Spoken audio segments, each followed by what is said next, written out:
Hi, I'm Barb, and welcome to part two. So, Christy is a rather tough act to follow, but I'm going to give it a shot. So, this is what you need to know for part two. If you do not like to watch a video, all the information that you're going to need is written below. But this is just sort of a way for you to get used to my face and my voice, which you'll be seeing every week, and also sort of expand the information a little more. So there you go. All right. Um, what we have a specific format. If you've taken a class with me before, you know that I like to have a format and just run it into the ground. So there are five pieces each week for part two. So the first thing is you're going to read a book, and I have a spreadsheet that has everybody's book. Thank you to those who chose the books. It made it easier for me, and thank you for those who didn't, because that also was dealer's choice, helped out. So there's that. You're going to read a book. Then you're going to discuss that book in the discussion boards. And I'm having one big discussion board for all of the books. So make sure that when you are writing writing in the discussion board, that you type the name of the book that you're talking about right up top, all caps, so that because everyone's going to be in that same discussion. And since spoilers are fine, spoilers are encouraged. If somebody's like, oh, I really want to read Last Night at the Telegraph Club, but I don't want any spoilers, they'll know to avoid your post. Okay. But generally you write what you want. It's like a book club. It's like the ladies from your neighborhood with perhaps less wine, although I don't judge. You do you. So that's one of the discussions. The other discussion is the content. We have a different topic each week, and there are going to be some articles that the articles themselves are that word that means you don't have to do it, that I appear to have lost. They are optional.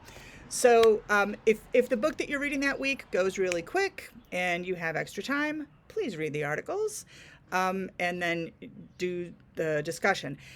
But basically the discussion piece, the book discussion is specifically about your book. You're discussing the book that you chose or were assigned. You can also discuss other books. If you've read something else and you want to jump in, feel free. You're absolutely welcome to do that. But you are being graded on what you put in the book that you read.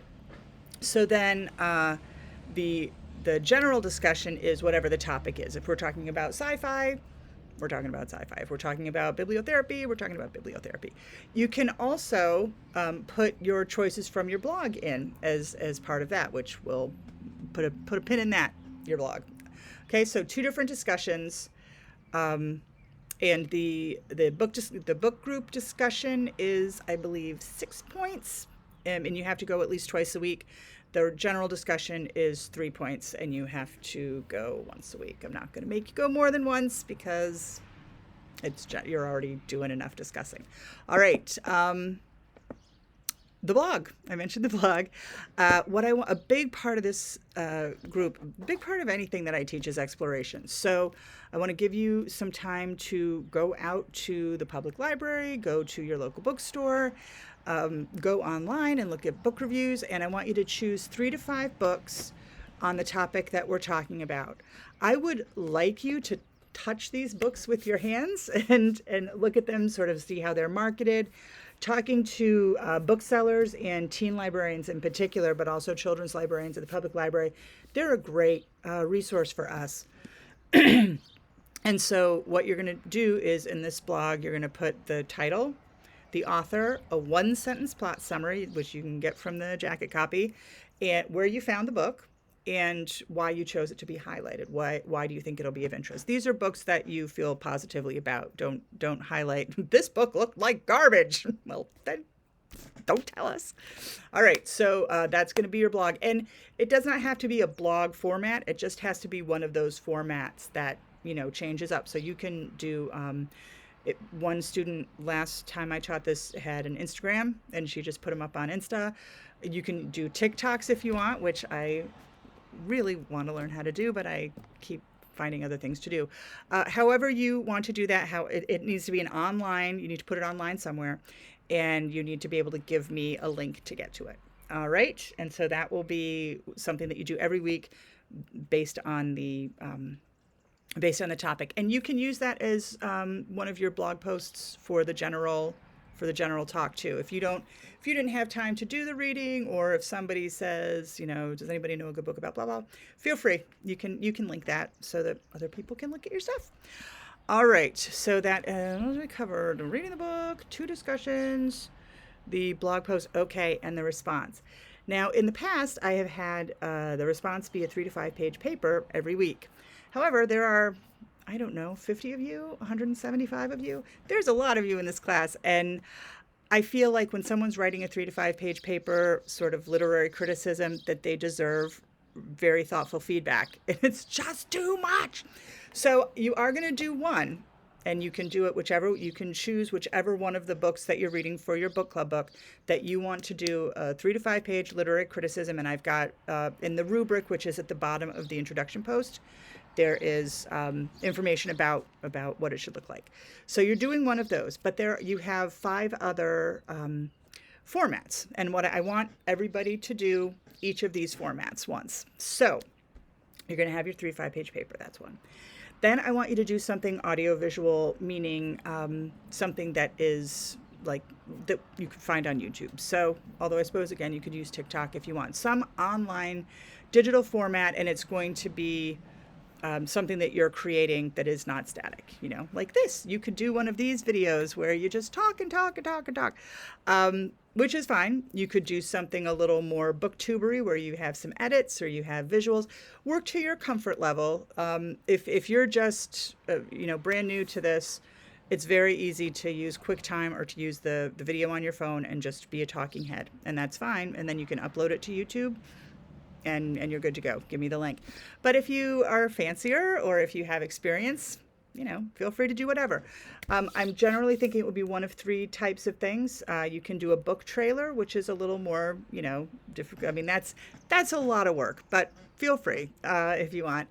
You can just do a book talk. Now, a book talk is always positive. A book talk is you trying to sell a book to a kid, basically, trying to talk a kid into reading it or giving them, like the good things about it. You can also do a book review, which is both positive and negative. Can go either way depending on your opinion of the book. Any one of those things is fine. And then you're going to put the link in there's going to be the same assessment tool, the assignment tool, and you're just going to put the link in there. All right, then curriculum connection. That means you're going to go into the standards and you can do whatever grade level you want. If you're in, elementary school, you can look at, I would say probably 4th is going to be the lowest, but, anywhere 4th through 12, however you want to tie it to. Generally, the week that we look at, I think I called it nutritious books, is going to be easier because all of those can be tied to curriculum. But if you are reading something else, you could be like, you know what? I'm going to make that biology teacher, I'm going to talk her into reading this book about vampires with her kids. That'd be fine. So however you want to do that, and all I want for you to do is give me the standards that you're using, and then talk about sort of how you would approach the teacher, how you think it could be used. You do not have to do a lesson plan. It does not have to be that specific. It's really just sort of, process-based. Well, how would you do it? So that's curriculum connection. Then visual representation. I'm very excited about this. You are going to make art, create a PowerPoint, choreograph an interpretive dance, draw comics, make a digital poster. There is a 30-word maximum unless you're, if you're doing a comic and you want to have more dialogue, that's fine. But for anything else, 30-word maximum. And how would you represent your book visually? And this, I would be 100% terrible at this. This would terrify me if I were taking this class. However, you know what? We're all grown-ups and we make kids do stuff that they're not comfortable with all the time. It's good to be outside your comfort zone, just to own it, and see what kind of fun you can get out of it. I'm very excited to see those. Then the 5th thing is group or partner project. Speaking of comfort zones, I know it's hard to just approach people, but you've been together for 6 weeks, you've been in the discussion, you probably know, sort of have a feel for each other, who you might want to work with. Just ask somebody. If you really can't find anybody and throughout the whole 6 weeks, let me know. And I want you can do just a partner, or you can do a group of 3. however you want to do it. Just find somebody and work on a project together. Honestly, if you're somebody who likes group projects and you want to do more than one, but you have to do at least one of these together, and you can do any of these formats when you do your group project. You're just going to say, this is my group project, and it can be visual, it can be written, whatever, however you and your partner want to do it, or a group. All right, and then finally, the bye week. The bye week means you type into the assessment tool, I'm taking my bye week, bye. You don't have to do a response that week. You still have to read the book, you still have to do the discussion, but you don't have to do a response because it's summer, and honestly, we need a week off. All right, so that's the format. Wow, that was long. How long am I? Good Lord, almost 11 minutes. Okay, so I'm going to rip through the rest of the stuff. Basically, all I want you to know is that we respect YA and we respect middle grade books, and there is quality, and there's also things that kids just like that we might not see as quality, but honestly, actually, I think one of you is a published writer. I was going to say, how many books have we written, right? But that's what I tell myself. My standards are super low. I pretty much love everything.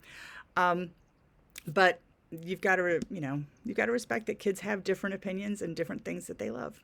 So as far as textbooks, it's just the novels or informational books, whatever your book group book is. Those are the ones that you need. Feel free to take them out of the library and use little Post-its or however you want to make notes. There are a couple of sort of book list books that I like. There's a really good textbook, actually, Michael Cart's Young Adult Fiction From Romance to Realism, and I would use that in depth if this were a 12 or 15 week course of just me. Christy and I have talked about this, like, do you want to do 8 weeks? And can I do 8 weeks? And you can do 4 weeks. But if this was a full length course, that would be the textbook. It's really interesting. However, we just don't have time for that. But it is an interesting book. And if you are somebody who's, deeply into YA, definitely worth looking at. Then there are book list books, and I have them listed in the introduction stuff. Anita Silvey, you've probably seen her. She wears hats. 500 Great Books for Teens is terrific. It's, I think that one is a little older, but it's got a lot of the classics in it. Nancy Pearl has Book Crush for kids and teens. That's really good. There's one, Teen Genre Reflecting, A Guide to Reading Interests, which is nice because it looks at books sort of via topics and how important it is to find the interest of your students to help, sort of get them what they need. And then Essentials of Young Adult Literature. I found it kind of dry, but the book lists are good. Honestly, with the internet, these books have become, the internet has such immediacy. There are book vloggers, there are book bloggers, Book Riot is fantastic. It's very easy to find recommendations online, and so I think that these are less sort of useful than they have been in the past. But if you want to look at the classics, feel free. And I may take some selections. I think I do take some of Anita Silvey's for little information pieces in my content for each week. Anyway, but I digress. So I think that's everything. I've got the rubrics down here. Oh, final project. You got a final project, which is due August 19th. And it's to do a literacy promotion event. You can do this with a partner, you can do it with a group of up to 3, or you can do it by yourself. It's your choice. Everybody, whenever you work with a partner, everybody uploads the thing to the to the tool. And then they just have everybody's name up at the top, so I know. And that way I can, do the feedback once, but make sure that everybody gets it. All right, so the information is very self-explanatory. You're going to do a literacy promotional event, and each week I'll highlight one thing, but there's also a folder that just has all the information in it. And I feel like you can read. There's a book list piece. There's, it's supposed to be real world.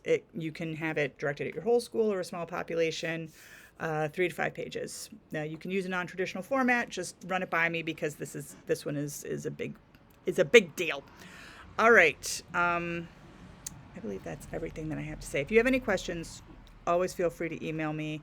I know Christy's really great about responding in the discussion. I almost never post in the discussion because I want that to be student centered. I don't want to feel like I'm manipulating you or moving you in an area that, you might not organically go.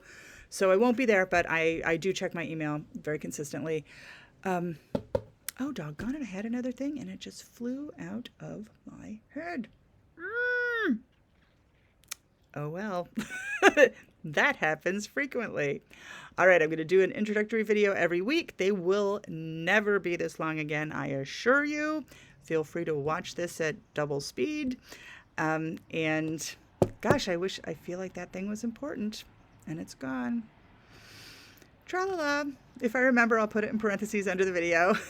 Okay. I'm looking very, very forward to working with you this summer.